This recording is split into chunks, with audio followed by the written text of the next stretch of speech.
Здравейте, приятели! Днес ще се потопим в една история, която звучи като сценарий за холивудски филм на ужасите, но е напълно реална. Представете си това.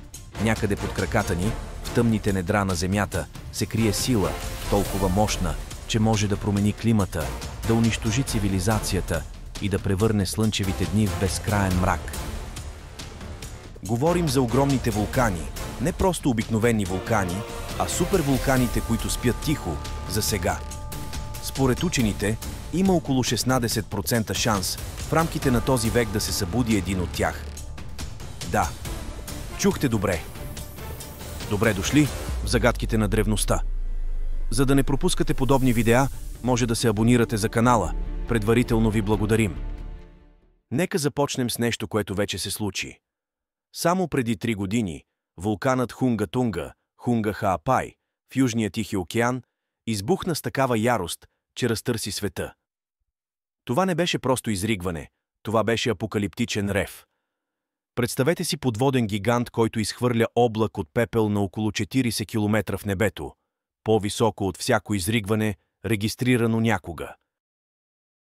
Този облак проби през атмосферата и стигна до мезосферата, мястото, където метеорите горят и се превръщат в падащи звезди. Учените от Оксфорд и RAL Space използваха 3 геостационарни спътника, за да измерят този звяр. И това, което откриха, беше ужасяващо. За първи път вулкан беше докоснал границите на космоса. Но това беше само началото. Вълните, които последваха, удариха бреговете на Япония, Северна и Южна Америка. В Тонга щетите бяха катастрофални. Почти 20% от икономиката на страната беше заличена за миг. И докато светът наблюдаваше смълчано, учените започнаха да задават ужасяващ въпрос.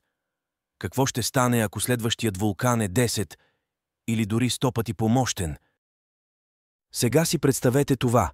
Изследователи от института Нилс Бор в Копенхаген вземат ледени проби от Гренландия и Антарктика, като детективи, които четат древните дневници на планетата. Те откриха следи от минали изригвания, които са били толкова мощни, че са променяли климата и са довели до колапса на цели цивилизации. Един от тези вулкани, Маунт Тамбора в Индонезия, е избухнал преди 2 века. Това е най-голямото изригване на вулкан в записаната ни история. То е оценено на 7-ма степен по силата за вулканични изригвания. Количеството пепел е можело да покрие държава с размерите на Гърция. Загиват над 70 000 души. Вулканът изхвърлил огромен облак от частици в небето, които блокирали слънцето. Температурите паднали рязко, реколтите пропаднали, гладът се разпространил, а след това избухнала и холера, отнемайки десетки хиляди животи. Следващата година дори станала известна като годината без лято. Тя била толкова мрачна и студена, че дори вдъхновила Мери Шели да напише книгата «Франкенщайн», докато била затворена в къщата си в Швейцария. Геологът доктор Майкъл Рампино предупреждава, че днес светът е много по-уязвим. Сегашните климатични промени и крехката глобална система означават, че едно подобно изригване може да бъде още по-опустошително. Представете си вулканичен облак, пълен със серен диоксид, разпространяващ се по-бързо и по-далеч в една вече бурна атмосфера. Тези частици биха отразили слънчевата светлина и биха охладили планетата повече от преди, може би с цели 15% повече, отколкото преди 2 века. А с всички парникови газове, които вече са в атмосферата, последствията може да са още по-катастрофални. И знаете ли кое е най-лошото? Никой не е готов за това. Майкъл Касиди, вулканолог от университета в Бирмингам, казва нещо потресаващо. Докато НАСА и другите космически агенции харчат милиарди, за да ни предпазят от астероиди, вероятността за суперизригване е много по-голяма. Но все още няма глобален план. Никакъв. Ако утре някой супервулкан се събуди, ще бъдем като Елен, замръзнал пред фаровете на камион. Много хора са наясно, че Земята крие бомба с закъснител, а именно супервулканите. Да видим кои са тези спящи гиганти, как климатът ги прави по-опасни и защо следващото изригване може да ни върне в мини-ледникова епоха. Нека да започнем с нещо близко до настоящето. През ноември на 2024 година вулкан на полуостров Рейкянес в Исландия се събуди с оглушителен тътен. Малко преди полунощ, без почти никакво предупреждение, 2-километрова пукнатина преотвори в земята, изхвърляйки ярко-оранжева лава. Жителите на близкия град Гриндавик бяха евакуирани, заедно с туристите от прочутият спа-курорт Синята лагуна.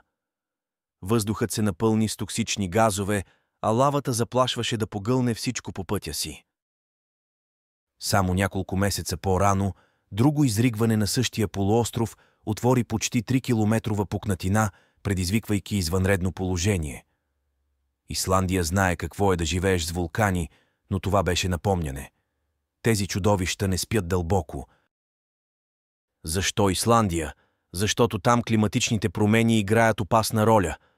Топящите се ледници намаляват налягането върху магмата под земята, което я кара да се издига.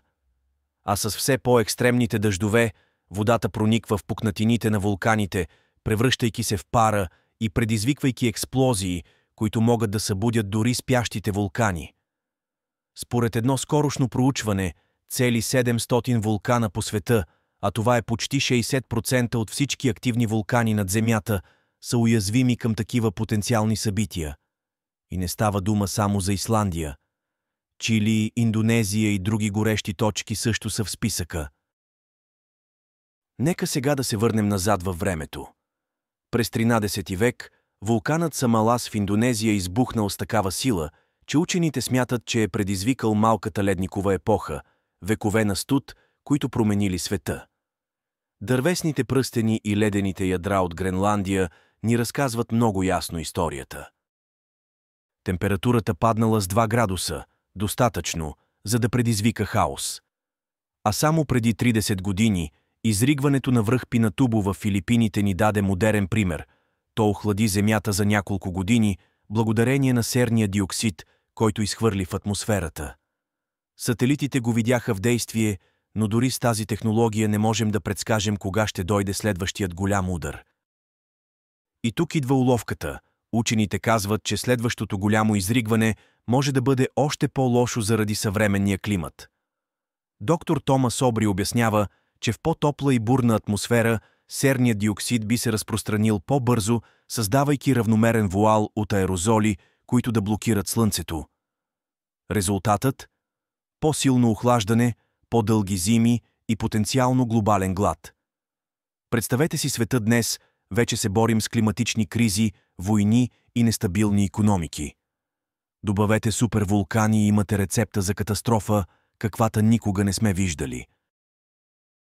Близо 800 милиона души живеят в радиус от 100 км от активен вулкан. Масивно изригване може да заличи цели градове. Кампи в Лек Рей, например, който се намира до Неапол, Италия, показа признаци на активност.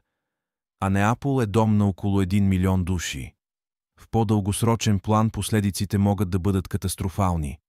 Студеното време с по-малко слънчева светлина и променените валежи могат сериозно да засегнат глобалното земеделие и продоволствената сигурност, което потенциално би могло да доведе до политически напрежения и дори войни. Следващото вулканично изригване може да се случи навсякъде. Учените следят потенциални места за активност, включително Индонезия, един от най-вулканично активните региони в света. Както и Йелоустоун в САЩ, който не е преживявал голямо изригване от стотици хиляди години. Но кога и къде ще настъпи следващото, това все още не може да се предскаже. Но има надежда. Учените работят върху планове, карти на най-опасните вулкани, евакуационни стратегии, запаси от храна за случай на неуспешни реколти. Въпросът е, ще действаме ли на време, или ще оставим тези спящи гиганти да ни изненадат, както направиха преди векове? Това е всичко за днес. Ако тази история ви накара да се замислите, харесайте видеото, споделете го с приятели и ни кажете в коментарите. Смятате ли, че сме готови за следващия супервулкан? С това нашата история завършва. Бихме искали да ви помолим да харесате видеото, както и да споделите вашите отзиви в коментарите. По този начин помагате изключително много на канала. Благодарим ви, че се присъединихте към нас в това пътуване. Ще се видим в следващия епизод.